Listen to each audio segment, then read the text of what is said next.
भविष्य दर्पण के हर एपिसोड में हम आपके जीवन से जुड़ी किसी न किसी समस्या की चर्चा करते हैं और आपको देते हैं उसका आसान और अचूक समाधान, ताकि आपके जीवन में न रहे कोई भी कष्ट, बस वो खुशियाँ ही खुशियाँ। शादी विवाह के समय लड़के और लड़की की कुंडली मिलाई जाती है और इस कुंडली मिलान में गुणों का मिलान भी किया जाता है। कौन सा दोष कुंडली में होने पर दो व्यक्तियों के बीच विवाह का योग नहीं बन पाता? भविष्य दर्पण के आज के एपिसोड में हम आपको यही बताएंगे। इसी विषय पर हम ज्योतिषाचार्य डॉक्टर दीपिका शर्मा जी से बातचीत करेंगे। तो आइए सबसे पहले उनसे जानते हैं कि विवाह में वर वधू के गुण मिलान में सबसे पहले किस गुण को देखा जाता है जो कुंडली मिलने में बहुत ही महत्वपूर्ण है। तो डॉक्टर साहिबा, हम आपसे यही जानना चाहेंगे कि सबसे पहले कौन सा गुण मिलना इम्पोर्टेंट है?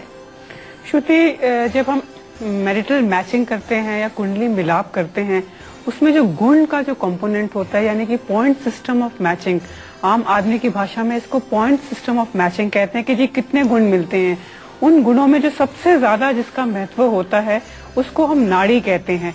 नाड़ी दोष एक ऐसा दोष है जिसको 8 पॉइंट मिले हैं और टोटल पॉइंट्स आपके होते हैं 36, यानी कि 36 में से 8 पॉइंट्स नाड़ी दोष को मिले हैं, यानी कि मोर देन 25% जो है कंपोनेंट है वो नाड़ी दोष के पास है। तो सबसे पहले हमको नाड़ी दोष का देखना होता है कि वर वधू की कुंडली में कहीं नाड़ी दोष तो नहीं है, क्योंकि अगर ये दोष होगा तो फिर कुंडली मिलाप करना बेहद मुश्किल है और एक किस्म से आप मान लीजिए कि एक बहुत लंबा रास्ता आपकी शादीशुदा जिंदगी में कष्ट का सामने नजर आता है। जी, तो बने रहिए भविष्य दर्पण के साथ, क्योंकि आगे हम डॉक्टर साहिबा से जानेंगे कि आखिरकार नाड़ी है क्या। लेकिन फिलहाल एक दर्शक हमारे साथ जुड़ गई है भिलाई से। प्रीति जी, स्वागत है आपका हमारे प्रोग्राम में। अपना प्रश्न पूछिए, लेकिन उससे पहले अपने जन्म की तारीख, समय और स्थान बताएं। जी, मेरी डेट ऑफ बर्थ 10 मार्च 1987 है जी। रात को 9:50 जी, भिलाई छत्तीसगढ़। जी, सवाल पूछें। जी मैम, मेरे को ये जानना था कि मेरे हस्बैंड के साथ ना मेरा ना हमेशा झगड़ा ही होता रहता। 3 साल हो गया है हम लोग का, अधिकतर मतलब कोई ऐसा दिन नहीं होता जिसमें झगड़ा नहीं होता। जी, तो हम अभी जानने की कोशिश करते हैं कि आखिरकार समस्या क्या है और कैसे इसका निदान किया जा सकता है। तो डॉक्टर साहिबा, प्रीति परेशान है, हस्बैंड से झगड़ा होता है। प्रीति जी, हमसे प्रोग्राम में जुड़ने के लिए आपका बहुत धन्यवाद। आपकी कुंडली मेरे सामने है। आपकी कुंडली में आपका एक बहुत प्रबल दोष आ रहा है जिसको हम मांगलिक दोष कहते हैं, और आपका मंगल प्रबल है, उच्च का मंगल है और मकर का मंगल है और सप्तम घर में बैठा हुआ है। तो कहीं ना कहीं मुझे महसूस होता है कि आपके हॉरोस्कोप्स का मिलाप नहीं हुआ है। इसके लिए आपको मंगल की शांति करानी पड़ेगी। हर मंगलवार का व्रत रखना शुरू करें, शाम के समय सुंदरकांड का पाठ करें या हनुमान चालीसा का पाठ करें।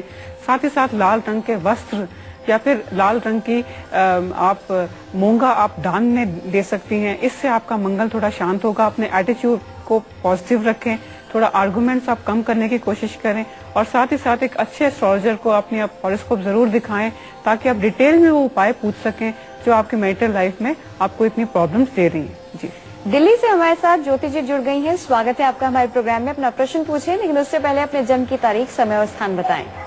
मेरी डेट ऑफ बर्थ है 1/1/74। जी, हाँ जी, और दिल्ली का मेरा बर्थ है। जी, और जन्म का समय बताइए। सुबह 6 बजे। जी जी, सवाल पूछिए अपना।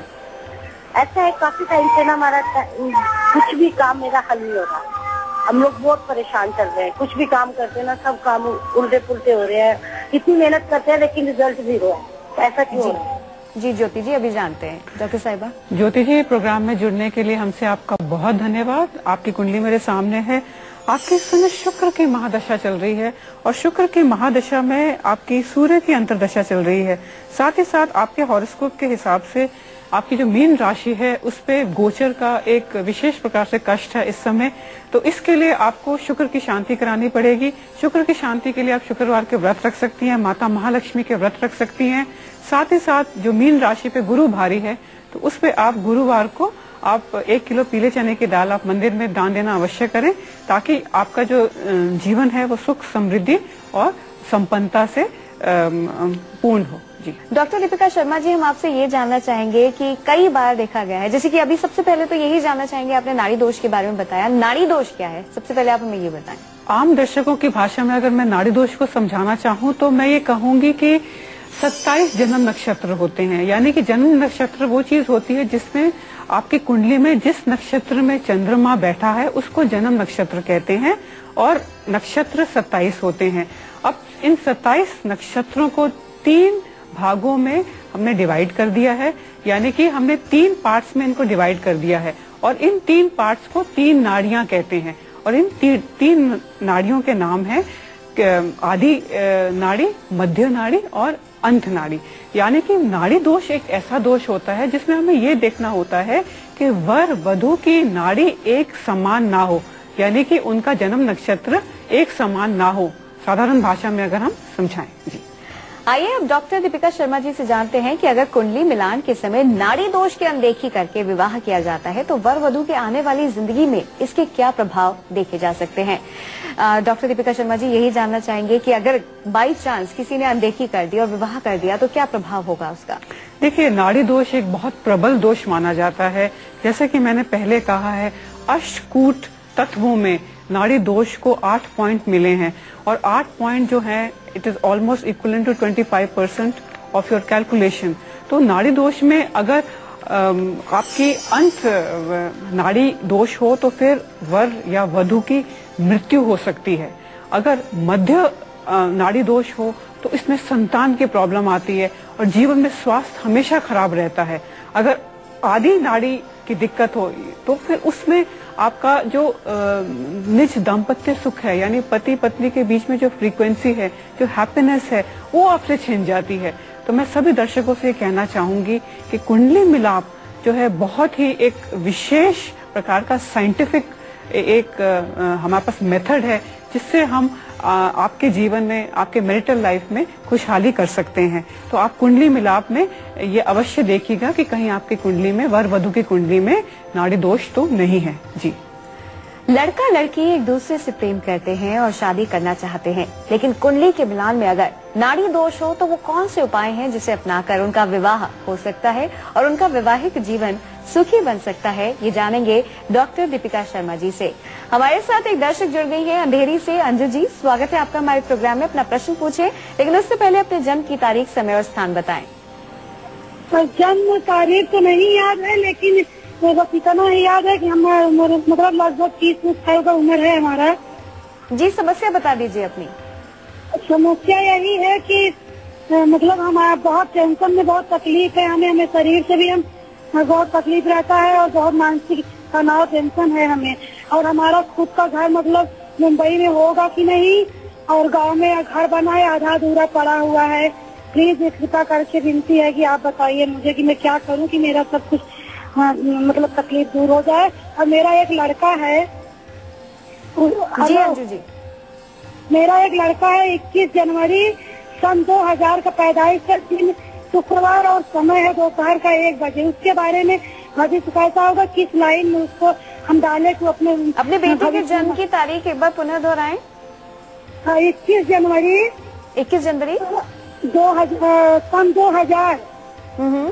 जन्म का समय बताइए। दिन शुक्रवार, समय दोपहर का 1 बजे। दोपहर के 1 बजे। और ये बताइए, स्थान बताइए जन्म का। जन्म स्थान इलाहाबाद जिला है मैडम। जी जी, प्रश्न पूछिए। प्रश्न यही है कि लड़के के बारे में उसको किस लाइन में डाले, पढ़ने में कमजोर है, और किस लाइन में डाले तो अपने भविष्य में आगे जाएगा, उससे कामयाब होगा। और हमारे बारे में भी बताइए, हम शरीर से बहुत दुखी रहते हैं और हमारा घर बहुत आधा अधूरा पड़ा। जी जी जी, अंजू जी परेशान मत होइए, सब बताते हैं आपको। तो अंजू जी, प्रोग्राम में जुड़ने के लिए आपका बहुत धन्यवाद। आपके लड़के की कुंडली मेरे सामने है और आपके लड़के की कुंडली में दशम घर में सूर्य बैठा है, यानी कि आप उसको इंडियन सिविल सर्विसेज के लिए आप उसको तैयारी कराएं। अगर आपका बेटा इस समय पढ़ाई में कमजोर है, लेकिन आप ये बात मेरी कही हुई याद रखिएगा कि आज से 4 साल बाद उसकी पढ़ाई की विद्या में गति आएगी और वो अवश्य ही एक गवर्नमेंट जॉब उसकी लगेगी। साथ ही साथ आप सूर्य की उसकी शांति कराएं और उसके लिए आप सूर्य को जल दें हर रविवार को और गायत्री मंत्र का पाठ करें।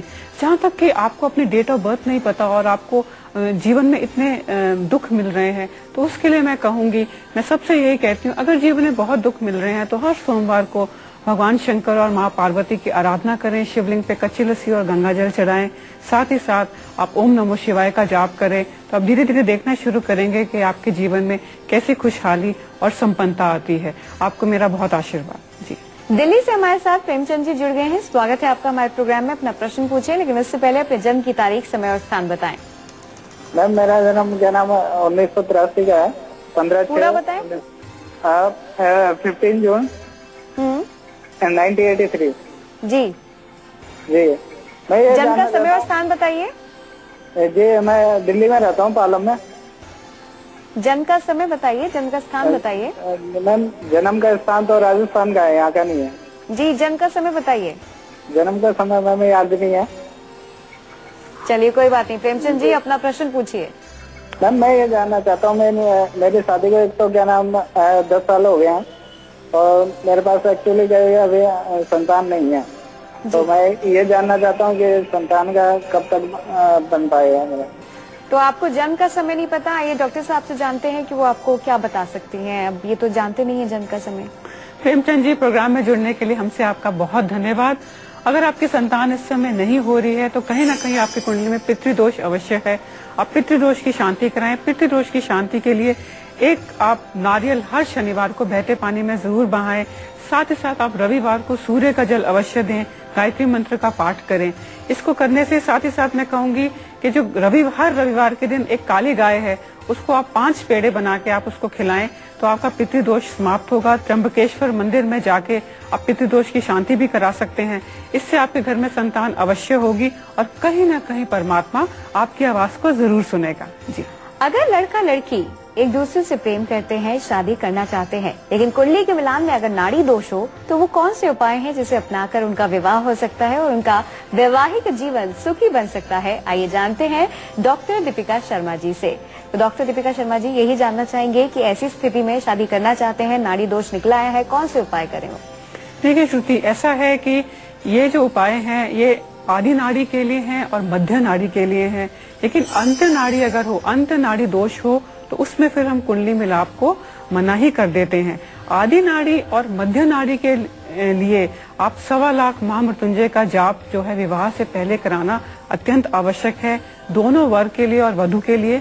साथ ही साथ में हर सोमवार को भगवान शंकर के मंदिर में जाना है, ब्राह्मणों को भोज कराना है। साथ ही साथ उनकी जब भी हर साल मैरिज एनिवर्सरी आती है तो एक मंदिर में जाके एक छोटा सा विवाह अवश्य कराना है। ये हर साल कराना पड़ेगा ताकि नाड़ी दोष का समाधान कुछ मिल सके। अगर नाड़ी दोष में अंत नाड़ी दोष है तो फिर उसका समाधान नहीं होता, क्योंकि उसमें मृत्यु सुनिश्चित कही गई है वेदों और शास्त्रों में। और ऐसे केसेस में अगर लव मैरिज हो और अंत नाड़ी एक साथ हो तो फिर ताउम्र आपको परमात्मा की आराधना करनी पड़ेगी और उनसे निरंतर प्रार्थना करनी पड़ेगी कि हे परमात्मा, आप मेरे हस्बैंड या वाइफ की जीवन की उसकी आयु की आप रक्षा करें। जी डॉक्टर दीपिका शर्मा जी, हम आपसे ये जानना चाहेंगे, जैसे किसी के पास कुंडली है तो वो तो भाप सकते हैं कि नाड़ी दोष है या नहीं है, लेकिन अगर किसी के पास नहीं है तो उन्हें कैसे पता चलेगा? देखिए श्रुति, ऐसा है कि नाड़ी दोष तो एक बहुत ही टेक्निकल चीज है, एक बहुत ही साइंटिफिक चीज है और आम आदमी को ये कभी नहीं पता चल सकता कि उसकी कुंडली पे नाड़ी दोष है या नहीं। ये तो उसको एक विशेष ज्योतिष आचार्य के पास ही जाना पड़ेगा। जैसे एक मरीज को अपने कैंसर के बारे में नहीं पता चल सकता या अपनी कोई खास बीमारी के बारे में उसे नहीं पता चल सकता और वो सेल्फ ट्रीटमेंट लेता रहता है और उसके बाद उसकी बीमारी बहुत हद तक बढ़ जाती है। सिमिलरली मैं दर्शकों से ये कहना चाहूंगी कि कुंडली मिलाप यानी कि marital matching of horoscopes is very very important before you take such a important step in your life. और मैं सबसे ये कहना चाहूंगी कि ये गलती ना करें। अपनी कुंडली आप एक सुयोग्य ज्योतिष आचार्य से अवश्य मिलाएं ताकि आपका जो वैवाहिक जीवन है वो सुख और संपन्नता से पूर्ण हो और सुख और संपन्नता के साथ उसमें इतना प्रेम हो कि आपको अपने जीवन का आधार मिल जाए। जी, इसलिए भविष्य दर्पण में बताए जा रहे उपायों को गौर से सुनिए और इन उपायों को अपनी जिंदगी में अपनाकर खुशहाल जिंदगी पाइए। चलिए कार्यक्रम को आगे बढ़ाते हैं और डॉक्टर दीपिका शर्मा जी से जानते हैं कुछ खास बातें। कुंडली में नाड़ी दोष के बारे में तो हमने जाना, आइए जानते हैं इसके अलावा और कौन सा बड़ा दोष होता है जिसको अनदेखा करना भारी मुसीबत को दावत दे सकता है। तो डॉक्टर दीपिका शर्मा जी, एक बहुत बड़ा दोष है नाड़ी दोष, आपने हमें बताया। इसके अलावा और कौन सा दोष बहुत बड़ा दोष माना जाता है? श्रुति, नाड़ी दोष के बाद जो हम देखते हैं जो सबसे बड़ा दोष होता है उसको हम भकूट दोष कहते हैं।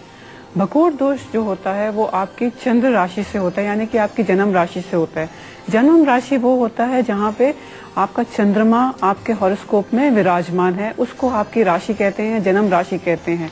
भकूर दोष उस परिस्थिति में उठता है जहाँ पे चंद्रमा की पोजीशन, चंद्रमा जिस जोडियक में है वो लड़का और लड़की के जोडियक आपस में एक न्यूमेरिकल रिलेशनशिप में होते हैं। वो न्यूमेरिकल रिलेशनशिप होती है 2, 12, 6, 8 और 5 और 9, यानी कि अगर वर की जो जोडियक है वो सेकंड पोजीशन में है और मून का जोडियक उससे 12th में है, तो फिर 2, 12 का दोष लगता है। यानी कि अगर मैं उदाहरण के तौर पे कहूँ कि अगर वर की राशि मेष है, एरीज है, और जो वधु है उसकी राशि मीन है यानी कि पाइसेस है, तो मेष और पाइसेस का आपस में रिश्ता 2, 12 का है, क्योंकि पाइसेस के बाद मेष आता है और मेष से पहले पाइसेस आता है। तो 2, 12 के रिश्ते में शादी में बहुत तकलीफें आती हैं। सिमिलरली षष्ठ अष्टक दोष, इसको हम कहते हैं कि अगर आपकी दोनों की राशियां आपस में 6 और 8 का रिश्ता रखती हों तो इसको षष्ठ अष्टक दोष कहते हैं। साथ ही साथ नवम पंचम दोष, यानी कि आपकी राशि वर वधु की राशि एक दूसरे से 5 और 9 पे हो तो इसको नव पंचम दोष कहते हैं। तो ये जो 3 दोष हैं, 2, 12 का दोष, 6, 8 का दोष और 9 और 5 का दोष, इसको हम बटूक दोष कहते हैं और इस दोष को देखना अत्यंत आवश्यक होता है कुंडली मिलाप के समय। जी। लखनऊ से कौशलेंद्र जी हमारे साथ जुड़ गए हैं। स्वागत है आपका हमारे प्रोग्राम में। अपना प्रश्न पूछें, लेकिन उससे पहले अपने जन्म की तारीख, समय और स्थान बताएं। स्थान है लखनऊ, जन्म तिथि है 10/12/79, दिन मंगलवार। जी, जन्म का समय बताइए। समय 4:30 बजे। जी, शाम के। जी जी, सवाल पूछिए। अरे हमारा काम नहीं हो रहा है, तो जी ये बताइए कब तक क्या होगा आगे हमारी सर्विस का। जी, आइए जानते हैं कि क्या कुछ लिखा है आपके भाग्य में। और जहाँ तक बात है आगे आने वाले भविष्य की, तो देखते हैं कि क्या कह रही है आपकी कुंडली। कौशल प्रोग्राम में जुड़ने के लिए हमसे आपका बहुत धन्यवाद। आपकी जन्म कुंडली मेरे सामने है और आपके कर्म क्षेत्र में राहु, मंगल और शनि का प्रकोप है इस समय। तो आप राहु और मंगल और शनि की आप शांति अवश्य कराएं। जब भी एक प्रोफेशनल घर को 4 या 4 से अधिक ग्रह देखते हैं तो उस घर का बैलेंस बिगड़ जाता है। तो इसके लिए आपको इन ग्रहों की शांति करनी पड़ेगी। राहु की शांति के लिए आपको राहु का बीज मंत्र आप पढ़ें, साथ ही साथ आप 5 नारियल हर शनिवार को बहते पानी में बहाएं। मंगलवार के आप व्रत रखना शुरू करें, शनिवार को शनि मंदिर में जाएं, परमात्मा से विशेष आराधना करें, क्योंकि आपका जो हाउस ऑफ प्रोफेशन है वो बैडली एफ्लिक्टेड है। इसके लिए आपको विशेष पूजाएं करानी पड़ेगी और विशेष ग्रह शांतियां करानी पड़ेगी, तभी ही आपको जीवन में सक्सेस मिल सकता है। जी डॉक्टर दिग्विजय शर्मा जी, जैसे कि आपने हमें भ्रकुट दोष के बारे में बताया, अगर किसी की कुंडली में ये होता है तो उसको दूर करने के लिए क्या उपाय कर सकते हैं ताकि वैवाहिक जीवन सुखी हो? देखिए श्रुति, सबसे पहले तो भकूट दोष अगर हो और लव मैरिज हो और शादी जो है वो कैंसिल नहीं हो सकती, तो फिर जैसे कि मैंने कहा है कि 1.25 लाख का महामृत्युंजय का पाठ कराना अत्यंत आवश्यक है। साथ ही साथ वर और वधु को चाहिए कि हर सोमवार को वो भगवान शंकर के व्रत रखें। साथ ही साथ शिवलिंग जाके हर सोमवार को कच्ची लस्सी और गंगा जल शिवलिंग पे चढ़ाएं। साथ ही साथ में भकूट दोष में ये बात बहुत जरूरी वर वधु को देखनी है कि उनकी मेंटल और साइकोलॉजिकल मैचिंग नहीं हो रही, क्योंकि चंद्रमा का आपस में 2-12 का रिश्ता है या षष्ठ अष्टक रिश्ता है। ये चंद्रमा के रिश्ते जो होते हैं आपको एक मेंटल फ्रीक्वेंसी पे कभी भी आने नहीं देते। आपका जो वैचारिक मतभेद है जीवन में, आपको ये स्वीकार करना पड़ेगा कि आपको अपने स्पाउस के साथ आपको एक सदा जीवन में वैचारिक मतभेद रहेगा। तो फिर अपनी शादी को चलाने के लिए अगर आप जिस इंसान से इतना प्रेम करते हैं तो फिर आपको ये निर्णय लेना पड़ेगा, आप दोनों में से एक को या दोनों को ये निर्णय लेना पड़ेगा कि जितने भी विचार हैं या जितने भी फैसले हैं आप इकट्ठे मिलकर करें और एक दूसरे की हाँ में हाँ मिलाएं और सहमत होकर चलें। ऐसा पॉजिटिव एटीट्यूड लेके चलेंगे तो फिर कुंडली के जो दोष होते हैं वो पूर्ण तरीके से तो नहीं मिटते, लेकिन बहुत हद तक वो आपके जीवन को, आपकी मैरिटल लाइफ को स्मूथ बना सकते हैं। जी मथुरा से एक दर्शक हमारे साथ जुड़ गई है। अनीता जी, स्वागत है आपका हमारे प्रोग्राम में। अपना प्रश्न पूछें, लेकिन उससे पहले अपने जन्म की तारीख, समय और स्थान बताएं। हाँ हेलो जी। मुझे अपने बच्चे के बारे में पूछना है। उनका नाम बताइए, जन्म की तारीख, समय और स्थान बताइए। अनंत चतुर्वेदी। 13/2/98। जी। 13 फरवरी 1998। जी जी। 5:42 शाम का समय। एक बार पुनः दोहराएं समय। 5:42। जी जी। जन्म का स्थान बताइए। मथुरा। प्रश्न पूछिए। वैसे यही पूछना है कि उसका भाग्य कैसा है, क्या करेगा, विद्या में थोड़ा कमजोर सा है, आगे पढ़ेगा या कोई तरक्की वरक्की होगी नहीं होगी, क्या? जी अनीता जी, अभी जानते हैं कि क्या कुछ लिखा है आपके बेटे के भाग्य में। तो डॉक्टर दीपिका शर्मा जी, अनीता जी के लिए क्या खास है? अनीता जी, प्रोग्राम में जुड़ने के लिए हमसे आपका बहुत धन्यवाद। आपके बच्चे की जन्म कुंडली मेरे पास में है और इसमें मेरे को थोड़ा सा कष्ट नजर आ रहा है, क्योंकि जो उसका अष्टम स्थान है, अष्टम स्थान में उसके 6 ग्रह बैठे हुए हैं। जब भी 6 ग्रह अष्टम स्थान में आते हैं, अष्टम स्थान जीवन में कठिनाइयों का घर होता है, प्रभाव का स्थान मानते हैं, इसको दुस्थान मानते हैं। और आपके बच्चे की कुंडली में उसके अष्टम स्थान में 6 ग्रह आ गए हैं, तो इसलिए आपको एक विशेष प्रकार से अपने बच्चे की पूजा करानी पड़ेगी। उसको 1.25 लाख का महामृत्युंजय का आप अपने बच्चे का पाठ कराएं। साथ ही साथ में आप हर सोमवार को आप व्रत रखें कि आपका बच्चा जो है जीवन में आगे बढ़े। आपको अपने बच्चे की कुंडली एक अच्छे ज्योतिषाचार्य को अवश्य दिखानी है, क्योंकि अगर अभी से आप उपाय करने शुरू करेंगे तो इसके जो प्रोडक्टिव ईयर्स आ रहे हैं उसके सामने उसको कोई विपदा ना हो, कोई ऑब्स्टेकल ना हो। यहाँ पे आपके बच्चे की कुंडली में राजयोग भी बनते हैं और विपरीत राजयोग भी बनते हैं, जो कि आपके बच्चे के राजयोग को काटने की क्षमता रखते हैं। तो आप इसका डायग्नोसिस ठीक से कराएं और आपको परमात्मा का विशेष रूप से आशीर्वाद अवश्य मिलेगा।